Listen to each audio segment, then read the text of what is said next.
नमस्कार दोस्तों, स्वागत है आपका अपने YouTube चैनल जौनपुरिया जीके में। दोस्तों, आज के इस खास वीडियो में हम आपको बताने वाले हैं 3 दिसंबर 2025 से जन्म प्रमाण पत्र बनाने की नई प्रक्रिया के नए नियम, नए अपडेट और पूरे भारत में चल रही SIR यानी कि स्पेशल इंटेंसिव रिवीजन की महत्वपूर्ण जानकारी।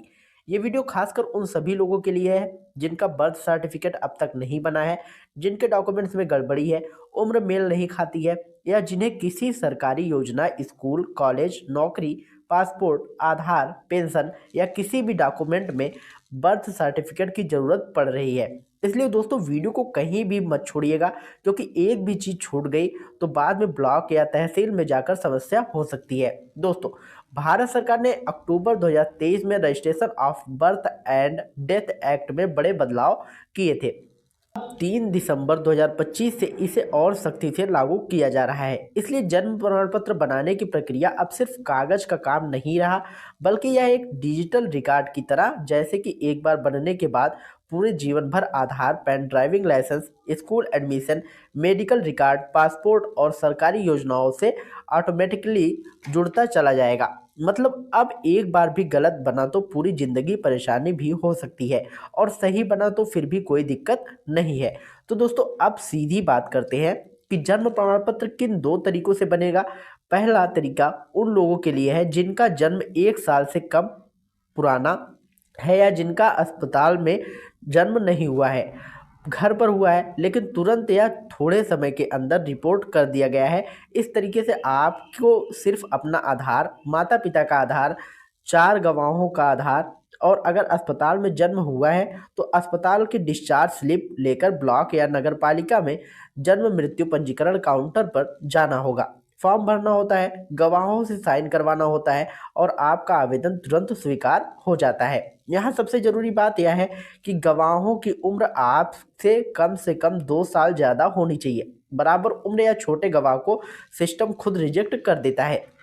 इस प्रक्रिया में आमतौर पर 5 से 10 दिन में बर्थ सर्टिफिकेट बनकर मिल जाता है, और अगर SIR यानी कि स्पेशल रिवीजन चल रहा है तो 2 से 3 दिनों में भी तैयार हो सकता है। अब दोस्तों, दूसरा तरीका थोड़ा लंबा है लेकिन ज़रूरी है। वो उन लोगों के लिए है जिनका जन्म 1 साल से ज़्यादा पुराना है, चाहे आपकी उम्र 5 साल हो, 18 हो, 25 हो, 40 हो, 60 हो या फिर 80 साल हो। अगर जन्म 1 साल पार कर चुका है तो सीधा SDM कोर्ट का एफिडेविट अनिवार्य है।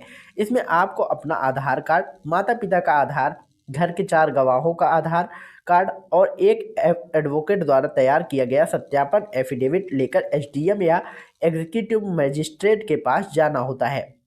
वहाँ एफिडेविट को सत्यापित किया जाता है, उसकी एंट्री होती है और फिर उसे ब्लॉक या नगर निगम में जमा किया जाता है। उसके बाद 7 से 15 दिनों के अंदर जन्म प्रमाण पत्र जारी कर दिया जाता है। इस प्रक्रिया में गलती की बिल्कुल गुंजाइश नहीं होती है, क्योंकि SDM सत्यापन के दौरान आपके डॉक्यूमेंट्स, आपकी उम्र और आपके परिवार के डॉक्यूमेंट्स, गांव या मोहल्ले के रिकॉर्ड, स्कूल के कागजात सब कुछ चेक कर सकते हैं। अब बात करते हैं 21 दिन वाले नियम की, जो 1 अक्टूबर 2023 से पूरे देश में लागू हुआ था और 3 दिसंबर 2025 और सख्ती से लागू होगा। अगर बच्चा पैदा होने के 21 दिनों के अंदर जन्म रिपोर्ट कर दी जाए तो ना कोई एफिडेविट लगेगा, ना कोई गवाह और ना कोई देरी शुल्क। 21 से 30 दिनों के बीच रिपोर्ट करने पर रजिस्ट्रार की अनुमति और हल्का विलंब शुल्क लगता है। 30 दिन के 1 साल के बीच रिपोर्ट करने पर एफिडेविट, विलंब शुल्क, रजिस्ट्रार की अनुमति, ये तीनों चीज़ जरूरी है। और अगर जन्म 1 साल से ज़्यादा हो गया है तो सीधे SDM कोर्ट के बिना कोई सर्टिफिकेट नहीं बन सकता। दोस्तों, पूरे देश का एक मुख्य CRS org.gov.in पर चलता है, लेकिन ये हर राज्य का अपना अपना पोर्टल भी होता है। जैसे यूपी में नगर सेवा .gov.in पर, बिहार में RTPS बिहार, राजस्थान में पहचान राजस्थान, पश्चिम बंगाल में अपना अलग पोर्टल, तमिलनाडु, महाराष्ट्र, मध्य प्रदेश, झारखंड, छत्तीसगढ़, सबके अपने अलग अलग पोर्टल होते हैं।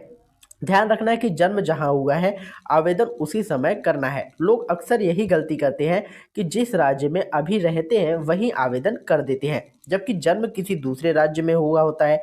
अगर घर पर जन्म हुआ है तो पंचायत या मुखिया द्वारा जारी किया गया जन्म स्थान प्रमाण पत्र जरूरी होता है, और इसके साथ गवाहों के बयान, एफिडेविट और आधार कार्ड संलग्न करना होता है। और हाँ, सबसे आम गलती लोग डॉक्यूमेंट्स की स्पेलिंग में करते हैं। पिता और माता के नाम हर जगह एक जैसे होने चाहिए। आधार, राशन कार्ड, स्कूल प्रमाण पत्र, मतदाता पहचान पत्र, सब जगह स्पेलिंग मैच करनी चाहिए, वरना आवेदन रिजेक्ट हो जाता है। तो दोस्तों अब पूरा देश डिजिटल होने की तरफ जा रहा है और जन्म मृत्यु पंजीकरण इसका सबसे बड़ा हिस्सा है। इसलिए अगर आपका या आपके परिवार में किसी का भी बर्थ सर्टिफिकेट नहीं बना है तो आज ही आवेदन कर दीजिए, क्योंकि आगे आने वाले समय में स्कूल एडमिशन, पासपोर्ट, सरकारी योजनाओं, छात्रवृत्ति, नौकरी, सब में जन्म प्रमाण पत्र की अनिवार्य होने जा रहा है। अगर आपको यह जानकारी पसंद आई हो तो वीडियो को लाइक करिएगा, शेयर करिएगा और अपने दोस्तों परिवार तक जरूर पहुंचाइएगा। और चैनल पर पहली बार आए हो तो चैनल को सब्सक्राइब करके बेल आइकन जरूर दबाइएगा। और अधिक जानकारी के लिए आप हमारे टेलीग्राम चैनल से जुड़ सकते हैं। टेलीग्राम चैनल का लिंक जो है हमने डिस्क्रिप्शन में दे रखा है। तो जाइए आप लोग फटाफट ज्वाइन होइए। मिलते हैं नई वीडियो में नई अपडेट के साथ। तब तक के लिए जय हिंद, जय भारत।